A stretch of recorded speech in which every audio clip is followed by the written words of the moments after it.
गवळण भारुड हा लोककलेतील एक प्रकार.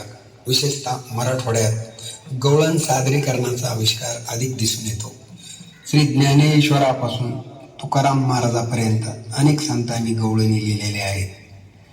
व उल्लेखनीय बाब म्हणजे आपल्या पैठण येथील संत एकनाथ महाराजांनी अनेक गवळणी लिहिल्या आहेत. त्यापैकी एक गवळण अशी सध्या मराठवाडाभरच नाही तर संपूर्ण देशात ज्याच्या त्याच्या तोंडी पॉप्युलर झालेली रडू नको बाळा मी पाण्याला जाते या गवळणीने संपूर्ण देशाला वेड लावला आहे.